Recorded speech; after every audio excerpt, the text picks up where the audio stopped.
नमस्कार, आदाब। मैं हूं अबुल नस्र इकबाल। जब से इजराइल और हमास के बीच जंग शुरू हुई है, यानी 7 अक्टूबर से, तब से मैं ये बात बार बार कह रहा हूं कि जंग हमास वर्सेस इजराइल नहीं है, बल्कि ये जंग फिलिस्तीन वर्सेस अमेरिका है, या हमास वर्सेस अमेरिका भी मान सकते हैं। उसकी वजह क्या है वो भी मैं आपको बताऊंगा, लेकिन आप जरा गौर कीजिए कि हजारों फिलिस्तीनी अब तक इस जंग में मारे जा चुके हैं। 20,000 से ज्यादा फिलिस्तीनी अब तक मारे जा चुके हैं, जिसमें लगभग 8 से 9,000 बच्चे हैं, 4 से 5,000 महिलाएं हैं और आम नागरिक हैं। हालांकि दावा इजराइल की तरफ से यह किया जाता है कि वो हमास लड़ाकों को मार रहा है, या 5,000 हमास लड़ाके या 6,000 हमास लड़ाके मारे गए हैं इस जंग में।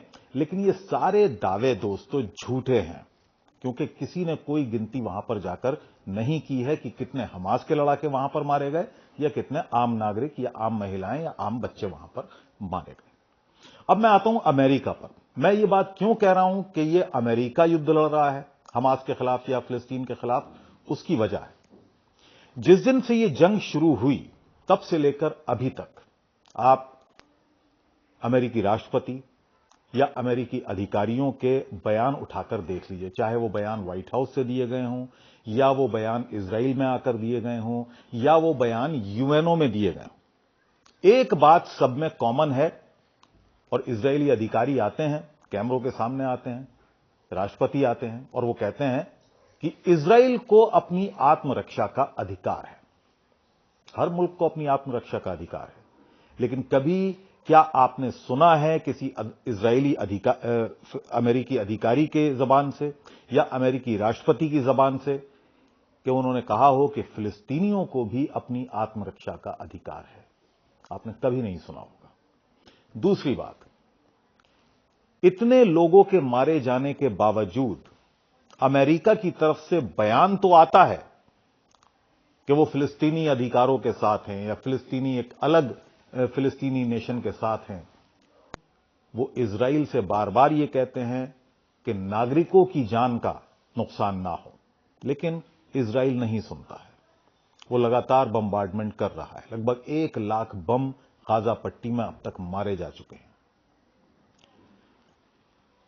अमेरिकी एड, खासतौर से अमेरिकी मिलिट्री एड इजराइल को जारी रहती है। उसमें कहीं कोई कटौती नहीं होती।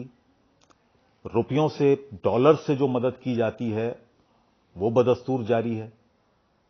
अभी यूएस कांग्रेस में जो प्रस्ताव जो पारित हुए इजराइल को एड देने के लिए, वो जरा आप गौर कीजिए। साफ कर दिया अमेरिकी सरकार ने, अमेरिकी कैबिनेट ने, कि वो इजराइल को मिलिट्री एड जारी रखेगा। इन खबरों पर जरा गौर कीजिए।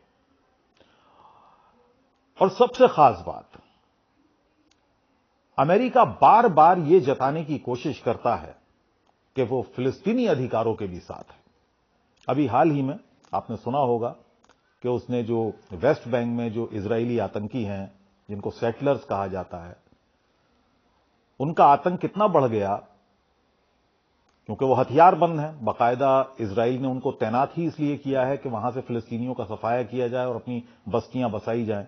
इंच बाई इंच की जो प्रोसेस है वो जारी है इजराइल का, कि इंच इंच करके पूरी जमीन पर कब्जा किया जाए। तो ये एक प्रोसेस जारी है। तो उसके लिए इजरायली सेटलर्स, मैं उनको इजरायली आतंकी कहता हूं, जिनको हथियार दिए गए हैं वेस्ट बैंक में आतंक मचाने के लिए, फिलिस्तीनियों पर खुले तौर से ये हथियार इस्तेमाल ये सेटलर्स करते हैं। तो उन सेटलर्स में नियंत्रण के लिए अमेरिका ने थोड़े से मगरमच्छी आंसू बहाए। और वो क्या कहा? पूरा मीडिया जगत, पूरे इंटरनेशनल मीडिया में इसको बड़ा सख्त कदम माना जा रहा है, लेकिन ये सिर्फ आई वॉश है। ये दिखावे से ज्यादा और कुछ मैं इसको नहीं मानता हूं। सैंक्शंस लगाई हैं कि जो इजरायली सेटलर्स हैं, इजरायली आतंकी वेस्ट बैंक में हैं, उनके वीजा पर रोक लगा दी गई, यानी अमेरिका उनको आने से रोका जाएगा। तो ये बड़ा सख्त कदम बताया जा रहा है अमेरिका की तरफ से। लेकिन इजराइल इसकी भी परवाह नहीं करता। वेस्ट बैंक में उसका आतंक जारी है। उसने बाकायदा सेटलर्स को तैनात ही इसलिए किया है, हथियारबंद वो सेटलर्स हैं और आए दिन वो तशद्दुद करते हैं, आतंक मचाते हैं फिलिस्तीनियों पर। जब से ये जंग शुरू हुई है 300 से ज्यादा फिलिस्तीनी वेस्ट बैंक में, जहां पर जंग नहीं हो रही है, यानी वेस्ट बैंक का जो इलाका है, 300 से ज्यादा फिलिस्तीनी इन सेटलर्स की गोलियों का शिकार हुए। कई के तो वीडियो भी आपने आमतौर पर देखे होंगे, हालांकि कोई मीडिया हाउस दिखाता नहीं है, लेकिन अल जजीरा पर वो जरूर आपने देखे होंगे वो वीडियोस कि किस तरह से इजरायली सेटलर्स फिलिस्तीनियों पर गोलियां चला रहे हैं। तो अमेरिका की जबान में कुछ और है, दिल में कुछ और है। लगातार एड जारी है, इजराइल को हथियारों की एड दी जा रही है, अरबों डॉलर्स की एड दी जा रही है। और खास बात, सबसे खास बात, जरा ये आंकड़े पर गौर कीजिए जो मैं अब आपके स्क्रीन पर दे रहा हूं। ये यूएसए फैक्ट चेक, जो यूएसए की एक एजेंसी है, यूएसए फैक्ट्स, उसकी ये रिपोर्ट है। और ये उन्होंने पिछले 70-75 साल का पूरा आंकड़ा पेश किया है। 1946 से 1922 का दोस्तों ये आंकड़ा है। जरा आप इस पर गौर कीजिए कि इजराइल को कितनी अमेरिकी मदद दी जा चुकी है। हालांकि और भी मुल्कों के नाम इसमें शामिल हैं, लेकिन जितनी एड इजराइल को दी गई उसके आसपास कोई और मुल्क टिकता भी नहीं। लगभग 318 बिलियन डॉलर की एड अमेरिका अब तक इजराइल को दे चुका है। उसके बाद फिर और कंट्रीज का भी नंबर आता है जहां जहां अमेरिका के हित होते हैं। और अमेरिका यह साफ कर चुका है कि क्योंकि इजराइल में उसके अपने हित हैं, मिडिल ईस्ट में उसको एक छोटा अमेरिका चाहिए। यह बात अगर आप देखेंगे, जितनी भी सरकारें आई हैं, चाहे वो रिपब्लिकन्स की हों, डेमोक्रेट्स की हों, उन्होंने बार बार यह बात कही है। 1986 का एक वीडियो आजकल बहुत वायरल हुआ था जिसमें जो बाइडेन थोड़े जवान दिख रहे हैं और वो कह रहे हैं कि अगर आज इजराइल नहीं होता तो हम आज इजराइल को वहां पर पैदा कर देते अपने हितों की रक्षा के लिए। ये सारे फैक्ट्स मैंने आपके सामने रखे हैं और आप इस बात का खुद फैसला कीजिए कि क्या आपको अब भी लगता है कि ये जंग हमास या फिलिस्तीन वर्सेस इजराइल है या फिलिस्तीन वर्सेस अमेरिका। मेरा मानना यह है, अगर आप पर्सनली मुझसे पूछें तो मेरा मानना तो यही है कि यह जंग फिलिस्तीनी इजराइल से नहीं लड़ रहे हैं बल्कि अमेरिका से लड़ रहे हैं।